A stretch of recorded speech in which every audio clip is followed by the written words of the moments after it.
For the United States, the implications are difficult. We are in our own economic throes.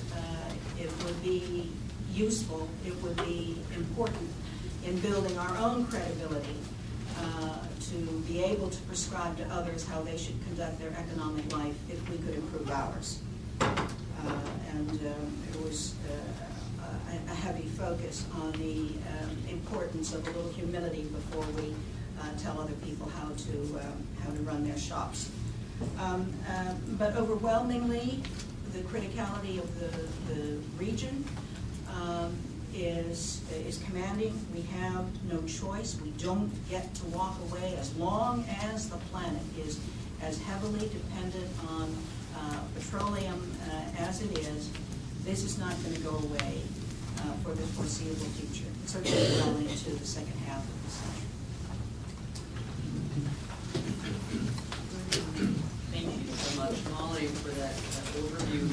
We've saved the topic most on people's minds these days, the question of political and economic reform, for last. Charles Dunn led that discussion during our study groups, and we'll discuss that with us today. Charles joined Freedom House as the director for Middle East and North Africa programs in May 2011. Prior to that, he spent 24 years as a diplomat in the U.S. Foreign Service. In addition to serving abroad in many posts, he was director for Iraq at the National Security Council and a foreign policy advisor to the director for strategic plans and policy of the Joint Staff in the Pentagon. He also served as a member of the Secretary of State's policy planning staff, where he focused on political reform in the Middle East.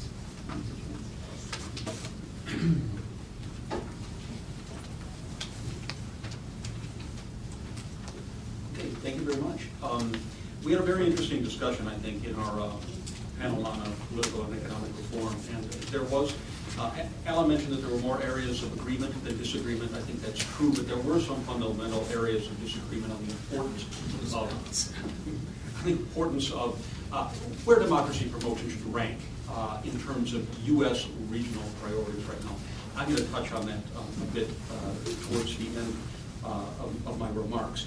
But let me sort of start by saying that I think we are looking at a generational change in the Middle East and a potential fourth wave of democratization that has very far-reaching implications, not only for the international relations of states in the Middle East and of their relations with outside powers, including the U.S., but not limited to the U.S., but also their domestic politics and certainly for U.S. foreign policy.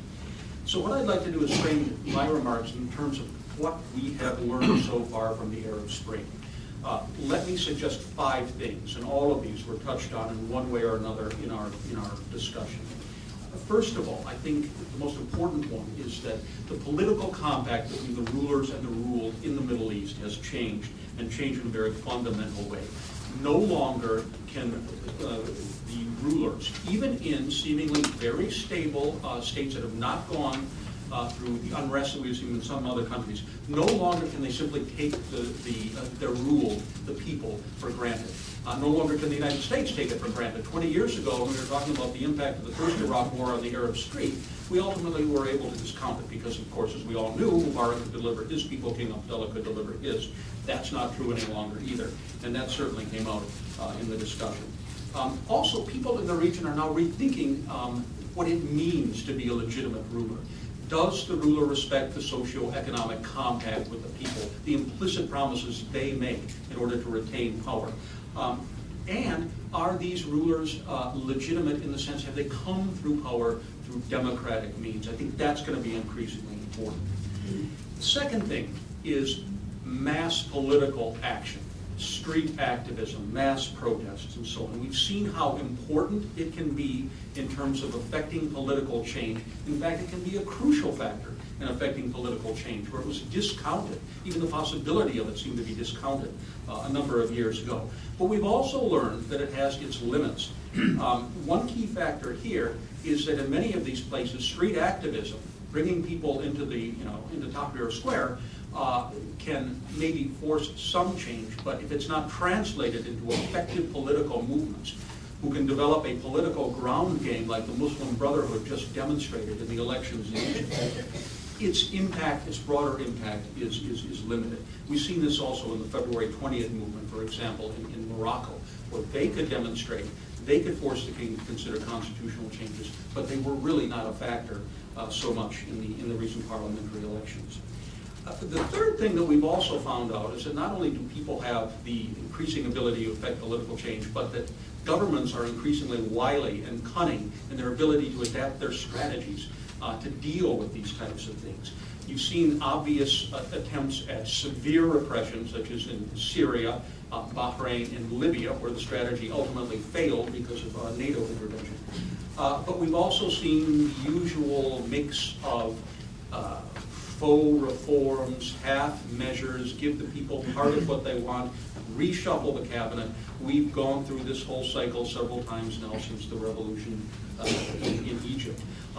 But even more important in a sense is the ability of the rulers to adapt to the electronic social activism of a lot of people in the region. The SCAF in Egypt has a Facebook page through which they, find out what people, think of their policies. Not that they necessarily care to a great extent, but they have the Facebook page. They are also able to use increasingly sophisticated electronic means to track activists, to find out what they're doing, and to crack down on their activities. So it's going to be a continued cat and mouse game as the Arab Spring plays out. The fourth thing I'd like to highlight is the role of women. And in my view, this has shifted fundamentally over the course of the last year. They've become politically more assertive. They've participated in demonstrations. They've sometimes participated in fighting. They have been killed, tortured, and imprisoned along with their male activist colleagues. They have been active in the social media, which I'll get to in a moment. But now the fight is beginning to shift, and it's beginning to shift towards how you extend women's rights. Not only, what I mean to say is preserve the gains they have made in political equality, but also extend those gains. That's going to be a very interesting issue as we move forward. And fifth, I would highlight the role of the social media.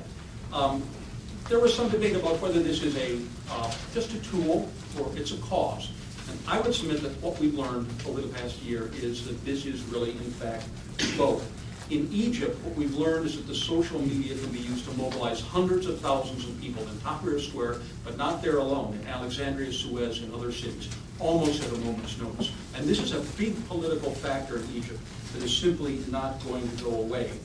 The use of the social media, the internet, and other things, in addition to Facebook and Twitter and so on, has also begun to erase some of the red lines, issues that people couldn't talk about before. And now they can talk about. It's introduced new issues into the conversation. Most important, I think, though, is that the gaze of the governments are no longer focused exclusively on the people. The use of the social media, the internet, and other things has shown that the gaze of the people can now be focused on the governments. And this gets back to the fundamental changes in the social compact that I started out with. But I think this is a very interesting trend that allows for a certain civic activism that simply wasn't there before. And that's why I say that the social media are emerging into a positive factor in political change as well. So all of these things that I think we've learned have suggested that we are really closer to the beginning of the Arab Spring than we are to the end of it. We are at the start of a period of long-term change, which the report does certainly highlight. The impact on internal stability, the report suggests, and I agree with it, in the short term you are going to find less stability in some of these countries. Some will weather it better than others, Tunisia, for example.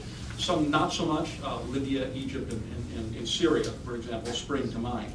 But during the long term, over the long term, as this moves forward, I think we are looking at, with the ushering in of more representative governments that have to really care about what the people think. I think we're looking at possibly more peaceful international relations among these states and greater internal stability, all of which I think bodes well for the future of the region. So what does this mean for the United States? And here we get to where some of us differed a little bit in our discussions. And Alan did an admirable job in highlighting in the report what these differences were. Some people, as the report suggests, took a view that we have to simply